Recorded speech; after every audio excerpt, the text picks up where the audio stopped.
They say the dead don't linger where they were unhappy. But what if the unhappiness was so deep, so unfinished, that even death couldn't close the door? For over 2 decades, staff members have refused to work certain corridors after dark. Security logs show motion where no one should be. And in the same rooms where Diana once wept alone, visitors report the unmistakable scent of her perfume, hanging in the air like a question that was never answered. This isn't folklore. These are testimonies from people who have nothing to gain and everything to lose by speaking. The sightings have become more frequent, more specific, and what they describe isn't just a shadow or a trick of light. It's her, walking the halls she once called a prison, still searching, perhaps, for the peace she never found in life. To understand why Diana's spirit might still walk these ancient halls, we must first understand what those walls witnessed during her lifetime. Princess Diana wasn't just a member of the royal family. She was a woman trapped inside a gilded cage, watched by millions, yet profoundly alone. Her marriage to Prince Charles was meant to be a fairy tale, but behind the palace doors,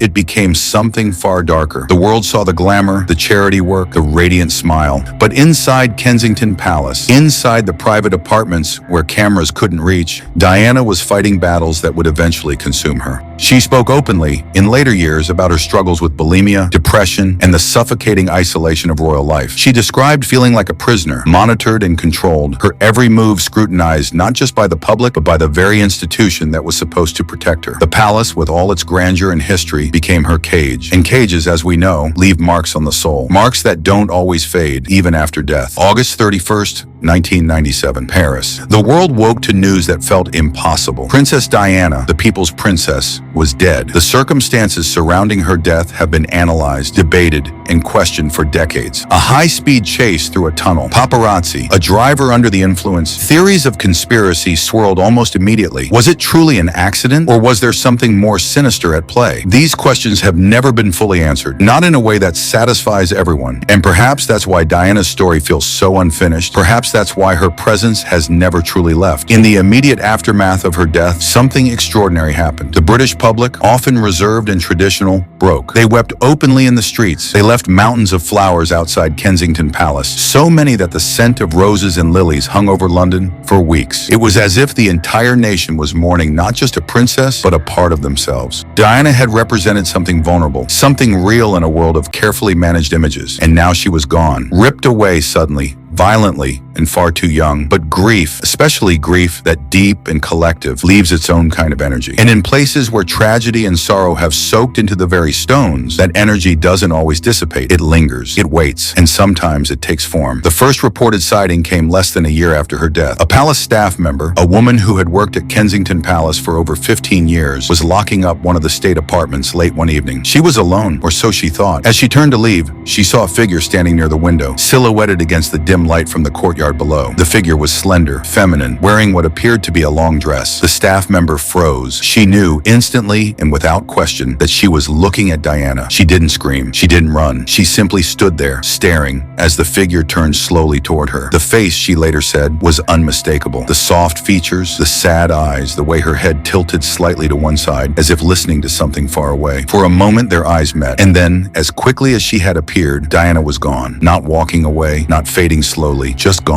as if she had never been there at all. The staff member reported what she had seen, but quietly, cautiously. She knew how it would sound. She knew the palace would dismiss it, or worse, that she might lose her position for spreading what they would call rumors. But she wasn't the only one. Over the following months and years, other members of staff began to share their own experiences. A cleaner who heard the sound of crying coming from Diana's former bedroom, even though the room was empty and locked. A security guard who saw a woman in white walking through the sunken garden in the middle of the night, only to vanish when he approached. A tour guide who smelled Diana's signature perfume, a custom blend she wore exclusively, in rooms where no perfume should be. These weren't attention seekers. These were professional, credible individuals who had everything to lose by speaking up. And yet they did, because what they experienced was too real, too profound to ignore. Kensington Palace isn't the only location where Diana's presence has been felt. Althorpe, the Spencer family estate where she was laid to rest, has its own history of unexplained phenomena. Visitors to the grounds have reported seeing a woman in white near the lake where Diana's grave is located. Some say they've heard her voice, soft and distant, carried on the wind. Groundskeepers have spoken,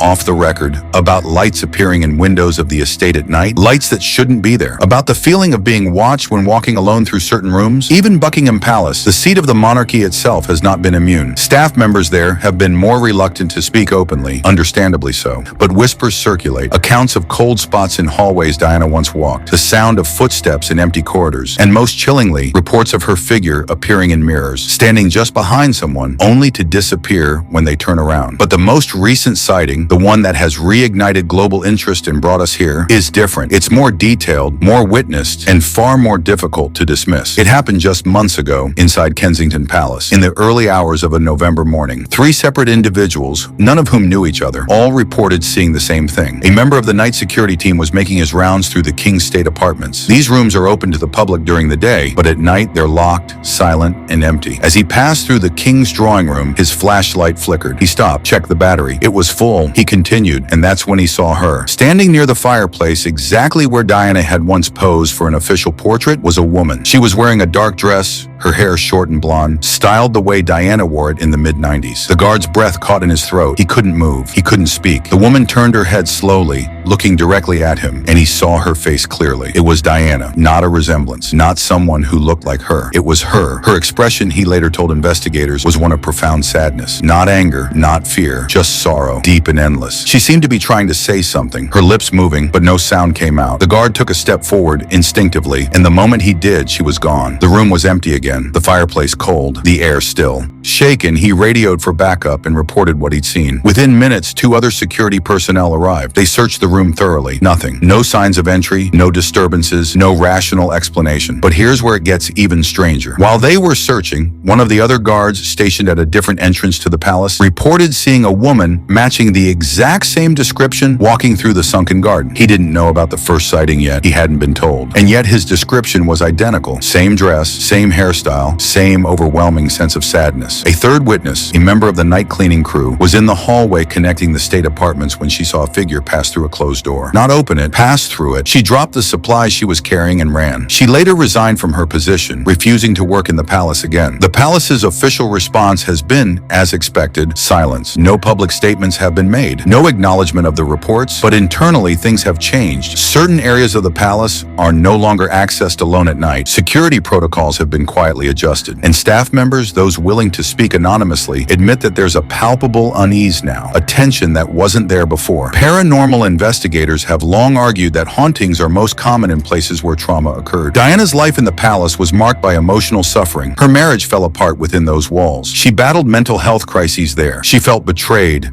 abandoned, and trapped. That kind of pain leaves an imprint. Some researchers call it residual energy, a kind of psychic recording that replays under certain conditions. Others believe it's something more conscious, more intentional, a spirit that chooses to remain because it has unfinished business. What could Diana's unfinished business be? Some believe she's trying to protect her sons, watching over them from beyond. Others think she's attempting to communicate something about her death, something that was never revealed, never spoken. There are those who believe she simply cannot rest because the circumstances of her passing were so sudden, so violent, that her spirit doesn't fully understand it's no longer alive. Psychic mediums who claim to have connected with Diana's spirit describe her as restless, searching, unable to find peace. They say she moves between the places that mattered most to her in life, drawn to the energy of those she loved and the locations where she suffered most intensely. They describe her presence as gentle but sorrowful, a soul caught between worlds, neither fully here nor fully gone. Skeptics, of course, dismiss all of this as wishful thinking, grief-induced hallucinations,